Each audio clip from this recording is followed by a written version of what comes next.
So this is what the bike looks like when it's folded. 41, pretty comfortable, especially for a folding bike. And I guess the handlebar is not as shaky as I thought. So.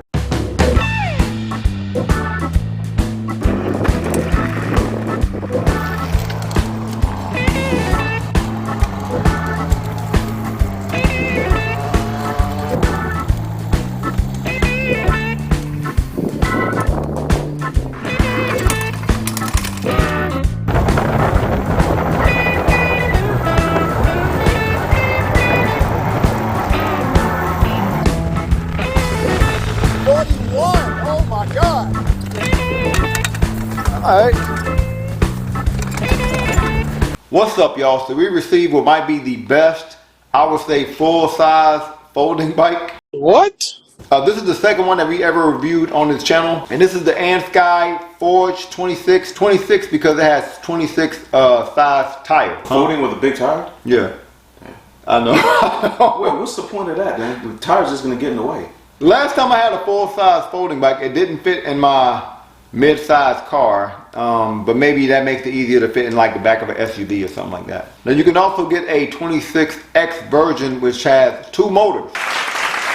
So you'll have a 750 motor in the front and one in the back. Not sure which one we got. I think we might have got the X. We're gonna see when we unbox it. This bike has a 48 volt, 20 amp hour battery, advertised to go 50 to 80 miles of charge. Now 20 amp hours is usually more like 40 to 50 miles of charge. Now if we got the single motor one, then this bike weighs 96 pounds. If we got the dual motor one, it weighs like 111 pounds. Either way, the maximum weight of the rider on this bike is 500 pounds. To purchase this e-bike, feel free to use my link and my code in the description below to get a discount. So what we're going to do is unbox this, go through all of the features. We're going to go on-road, go off-road, because I think it has all-terrain tires. And see, is this the best, I would say, full-size folding bike that we received on this channel. Also, I am still doing an e-bike giveaway. I'm almost at 40,000 subscribers. When I get there, I'm giving one of my subscribers an e-bike. You have to live in the US, you have to be subscribed to the channel, and you have to comment below what type of e-bike you want. You want a full-size folding bike like this one? You want more of a compact folding bike? You want a moped-style bike? You want a full-size e-bike that does not fold? Comment below what kind of bike you want. When I get to 40,000, give one of y'all an e-bike. Man, it's getting bright up in here.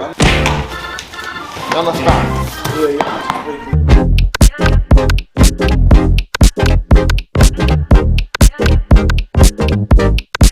So this is what the bike looks like fresh out the box. Bike, I would say, was wrapped pretty well. They tried to protect a lot. I do wish they did more to protect the front wheel. So this is what the bike looks like without the wrapping. It looked like we did get a few boxes. So before we go into the boxes, it looks like we're gonna have to put the handlebar on, which is already attached via wires. We're gonna have to put our 26-inch wheel on with a Velocity all-terrain tire on it, and that's more grippy than most, honestly. That is definitely more on the grippy side when it comes to all-terrain tires. And it looks like they sent us the one with 2 motors. Looks like the rear rack with the light was already installed. The kickstand was already installed. We're gonna have to put our front fender on too. So now let's go ahead and see what's in all these boxes. We have our pedals. I guess they're engraved on the bottom there. We got a medium-sized headlight, which is pretty standard. We have a really nice Allen wrench set there with some long wrenches that I can actually use.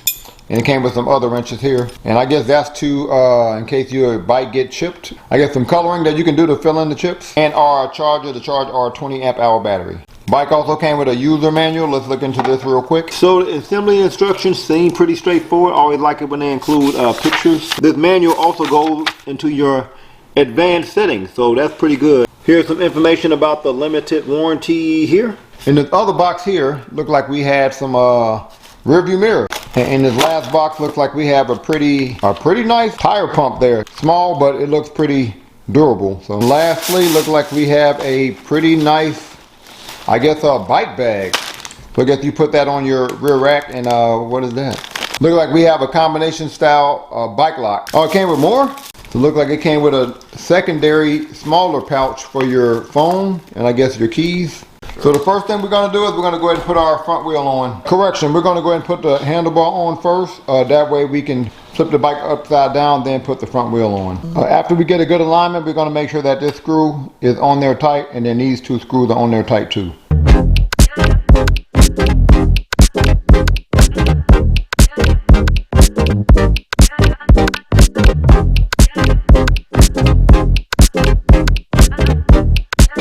We can adjust the height of the handlebar. This bike is trying to accommodate not only different heights of riders, but also different riding posture. In order to adjust the height here, you just unscrew this here, and then you unscrew this here under the handlebar there, and then you get the height you want. This is not giving you a whole lot of handlebar to, you know, play with regarding the height, but better than nothing.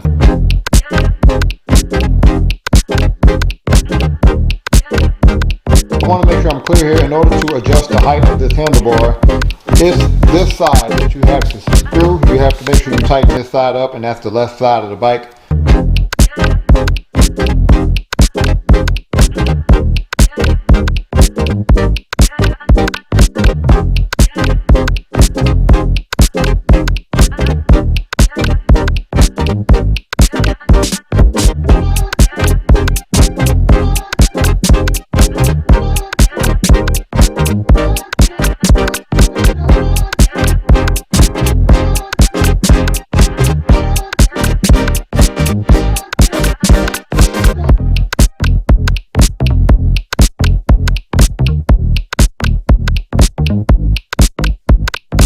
We did not get the right wrench to put this nut on the wheel, so we're going to go ahead and use the one we used to put our car wheel on.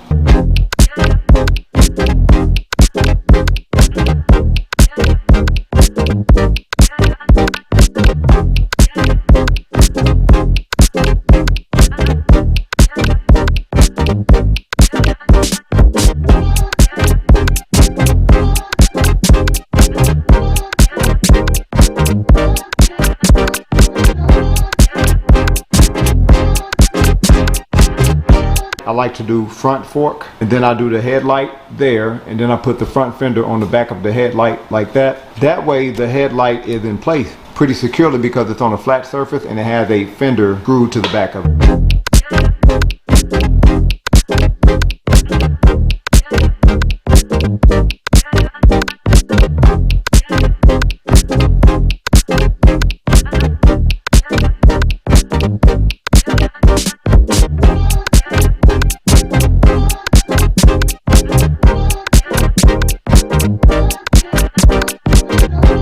So we got the bike put together. It was one of the easier, I would say, dual motor e-bikes that I've put together.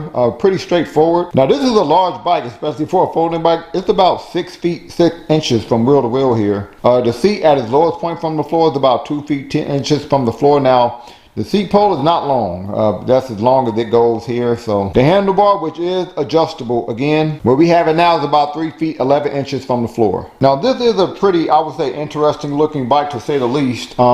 It does look like a traditional folding bike, but it's just huge. I think it's a, I would say, interesting looking bike.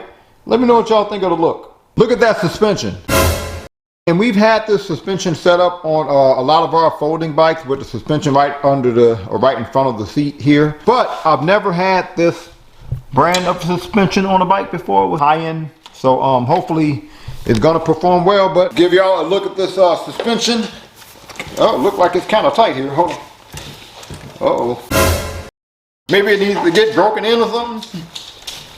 We also have suspension in the front of the bike, and it looks like you can adjust the compression of the front suspension. So if we were to turn this to the left, and that opens up our suspension. If we turn it to the right, then that tightens up our suspension.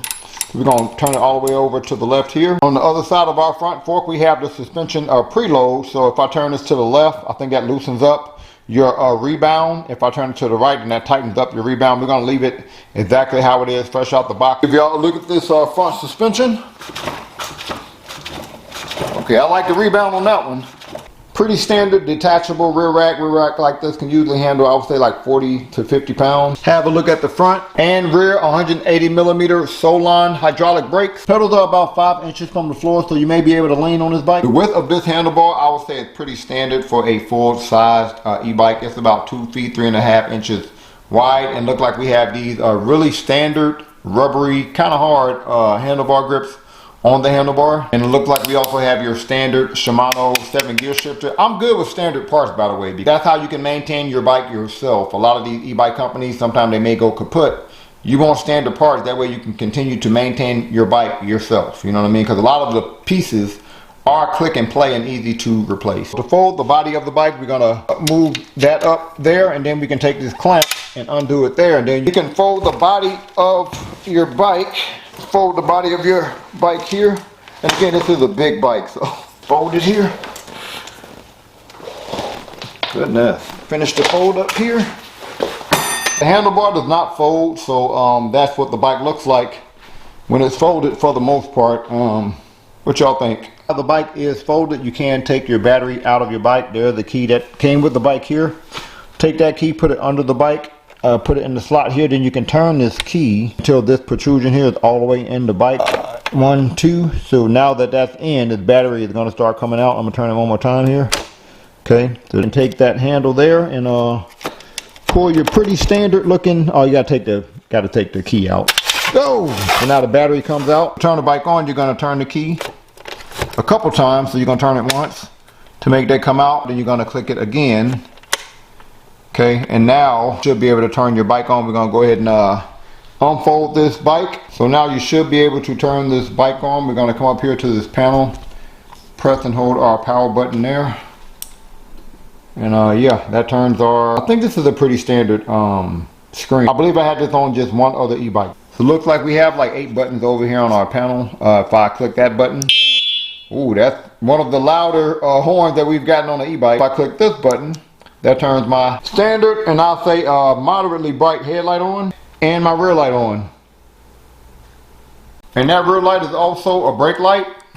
Now if I click this button, that turns my pretty noticeable turning signal on the back of the bike. You'll also get a turning signal indicator on your display. Press and hold the plus and the minus button here to see how many pedal assist modes we have. Look like we have 5 different pedal assist modes, and over here on the right of our handlebar, since we are in a mode now, looks like we have a half twist throttle for throttle only. Some basic information on the display. We do have our battery life at the top. We did just fully charge the battery.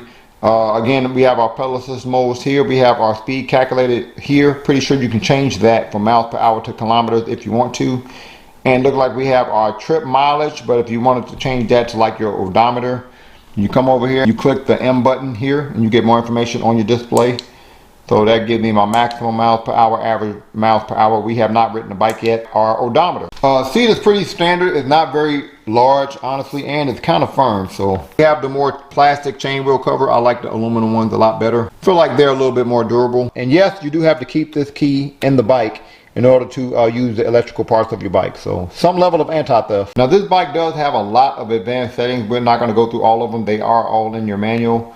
To go into your advanced settings, press and hold that M button, and then that takes you to your advanced settings screen. Now the first one is, do you want to clear out your trip mileage? So we're not going to go into the advanced settings. This bike does have a lot of them. I'm not going to go through all of them though. They are all in your manual. So to go into the advanced settings, you're going to press and hold this M button, and then that takes you to your advanced settings. If you want to clear out your trip mileage, you just click minus, and then that'll make that go to 0. I already clicked it. If you want to navigate to your next setting, then you quickly click the M button, and then that'll take you to your next setting here. And the next setting is your speed limit. So how fast can the bike go? And it says 20 miles per hour. When I click the plus button, it doesn't look like it changes. So setting number 4 is how do we want to calculate our speed? Do we want to do miles per hour? And I'm clicking the plus and the minus button. Or kilometers, we're going to keep it at miles per hour. Setting number 6 is if we want to engage cruise control or not. And I guess this is if you want to have a password, then you can do that there. By default, the password is 1111. So we're not going to go into another level of advanced settings. I'm going to press and hold the M button and the minus button. So M and minus. And that should take me to another set of settings. Okay, so this is where we can determine, do we have a class 1, 2, or 3 bike. By default, it looks like it's at class 1. And that's probably why I couldn't adjust the limit speed. So I changed this to a class A e-bike. Now it looks like my maximum miles per hour is 37 miles per hour. Throttle, grip, detent. So I guess 0 or 1. 0 means throttle grip without gear selection, and 1 is throttle with grip selection. So this is basically our takeoff speed, and I guess the higher you go, the more intense it's going to be. We're going to keep it fresh like it is, fresh out the box. So. And number 9, I've only had on one other e-bike. You can switch from a torque sensor to a speed cadence sensor. Pretty cool to give people that option. And torque sensor mean is going to take into account how hard you pedal when it gives you some electrical assistance. Cadence speed sensor mean it's not going to take into account how hard you pedal. It's just going to try to get you to the maximum speed for whatever mode you're in. I like torque sensors way better. I feel like it's a more comfortable ride.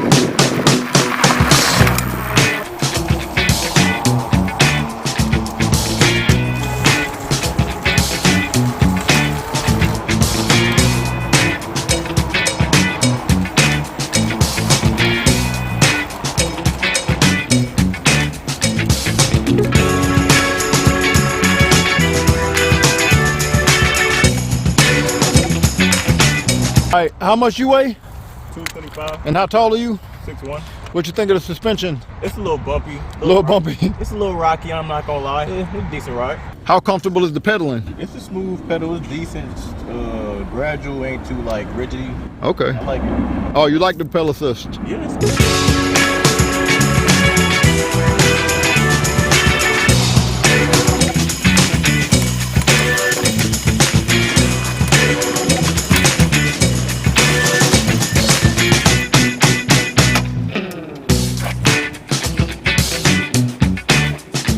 So we're not going to try out these Velocity, I guess, V-post tires. Going to go through some gravel here. Alright, and yeah, that's more grip than most. I'm not slipping at all here. That's pretty good. Let's go ahead and brake. Yeah, that's pretty good. Alright, so grippy tires. These tires are definitely comfortable enough for me to feel comfortable leaning. They have enough grip on them for me to lean. But lean at your own leisure. Grippy tires and a wide handlebar make me feel comfortable leaning for sure. I don't feel like I'm gonna fall. But if you do fall on this bike, there's a long way down. So I like leaning because I feel like it gives you more control of your turns.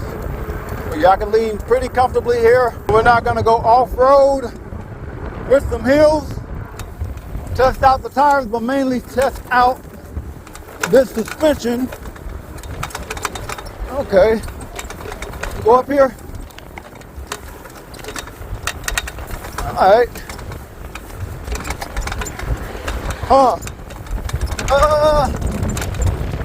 Not the best suspension so far, but definitely not the worst. Let's keep going here. Alright. I would say that's pretty average. There's nothing special about the suspension, but it's not bad at the same time. Bike is shaking a little bit here. Make sure I got my compression off. Alright. And I don't know if maybe I need to tighten up my front fender. I think that's what you're hearing. Maybe we didn't put it on there tight enough, but I said the suspension is decent. It's not the best, not the worst. It's like average. So I don't know. Let's go down here.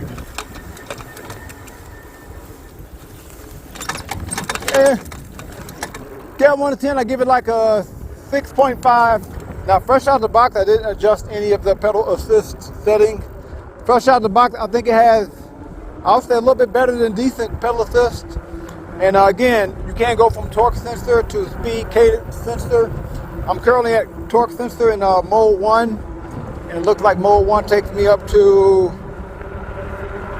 what's this, 17 miles per hour. Let's brake and switch it to mode 3 so y'all can really see what I mean by the pedal assist being pretty decent. I would say better than average for sure. So I'm gonna go ahead and pedal here. Okay, so it does take off immediately, but it doesn't send me flying. But it does go pretty fast in mode 3. And this pedal assist is pretty weird. Like I can't ghost pedal. I can't ghost pedal, right? But if I wanted to get after it and really pedal, I still feel like my pedal is being considered. Like I don't feel like I'm catching up with the motor. So pretty good pedal assist. It looked like mode 3 takes me up to 20, almost 27 miles per hour. Let's go ahead and brake here. Oh, really nice brakes. Good brakes. Okay. Now, one thing I will say is I'm 5'11", 6 feet with shoes on. This bike is not easy to like get on and off. You know what I mean? I don't mind it, but you know, it's not like a step through, right? So 5'11", 6 feet with shoes on. That's me getting it on and off the bike. And I do want to talk about this handlebar extender. I've had to adjust it a couple times to tighten it up. So it comes loose a little bit, or maybe that's how I installed it, I'm not sure. So I would recommend for you to get some bike gripper fluid, put that up here to make sure it's not going to shift when you're bike riding, or just get a whole new handlebar extender. I also want to mention that this bike is pretty comfortable. The seat is not comfortable. So yeah, if I was to keep this bike, I would definitely change out the seat. But I think this bike is pretty comfortable. The handlebar does shake a little bit, but all in all, a comfortable bike. So comfortable where I feel like, and I normally can't do this on a folding bike, but I feel like I can go without my hands on the handlebar. So that's to let you know just how comfortable it is. So yeah, I almost feel like I could vlog and stuff without my hands on the handlebar here too. So pretty comfortable, especially for a folding bike. And I guess the handlebar is not as shaky as I thought. So we're gonna go max speed, pedal assist, single motor, using the motor in the back. See how fast we can go in pedal assist. All right, 22, 25, perfect pedal assist and max speed single motor here. I feel like my pedal's still being considered 33, 35, 36, 39, 40, 41. Wow. Dual motor. Pretty sure I'm gonna be ghost pedaling here. Alright, I can still keep up with the motor though. 38, 40, 41.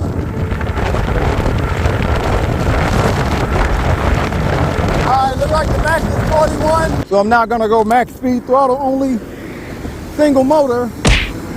Gonna see how much speed, or see how much speed we can get, I guess. So 27, 30, 35, 36, 37. Alright, let's switch it to dual motor. Switch it to dual motor now.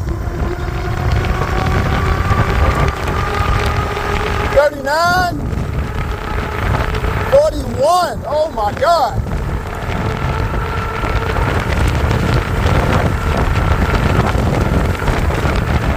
Wow. All right. That makes this like, I think, the second fastest folding bike I've ever reviewed on this channel. Now, I'm not encouraging you to take your bike in the streets, but if you want to put your bike in the streets, I think this is the perfect bike for that. You do have some size for a folding bike. Very comfortable. Not the seat is not comfortable, but you have full suspension. You have everything you need for the streets. A really, really loud horn. You got turn signals. You got a headlight, a rear light, a brake light. Oh shoot! I was doing that with my kickstand on. Oh, I'm tripping. But you have great brakes. So yeah, I think this is the perfect bike for the streets. If you want to do that, I'm not encouraging you to do it. Not sure if I'll use this bike in urban areas because it's kind of big, you know what I mean? And it does have this motorcycle style front fork, but it looks like even though it has one, I can still hit some pretty sharp turns. Not as sharp as I would like for a bike that I'm taking in an urban area, but sharp enough, I guess. We're gonna go max speed, throttle only up a hill. Pretty steep hill, about 35-degree hill, 40-degree hill. The hill also has a turn on it. We're gonna see how much, damn, I got to 33, 35, 36 quick. We're gonna see how much speed we lose going up the hill. We're going to the hill at 38 miles per hour, 39. All right, we're going into the steepest part of the hill now. We're at 38, 37, 36, 34, 33, 32. Whoa. All right, so I only lost like 6 to 7 miles per hour there. which is better than the standard. I usually lose like 9 or 10. AndSky Forge X26, I would say a decent bike, especially for the price. What I like the most about it is the speed. I was able to go like 40 something miles an hour on this bike, and I also like the comfort on gravel and on flat surfaces. Off-road, it was just okay. The suspension was just okay. I like all the bells and whistles, headlight, rear light, turn signal, the horn. Over like 12 advanced settings, especially that setting to change it from a torque sensor to a speed cadence sensor. And the pedal assist pretty comfortable too. And that's from mode 1 all the way up through mode 5. The biggest drawback of this bike was definitely the battery life. I was on Class A. I think Class A really runs down your battery. I went on like a 12-13 mile bike ride. I spent 1 mile going max speed, pedal assist, dual motor. Another mile going max speed, throttle only, dual motor. Now I did spend like 5 of those miles going max speed, pedal assist, single motor. The rest of the time I was in like mode 2 or 3. Pedal assist, single motor, and in that 13 miles, I lost like 3 out of 5 battery bars. That's like 40 miles per charge or less based on my bike ride, but that's in Class A. I think if you change the class, you might have better battery life performance. So on a scale from 1 to 10, I give this bike I say 6.8. Comment below on what you get this bike on a scale from 1 to 10. Any other e-bike you want me to review, also comment below. Thank y'all for watching.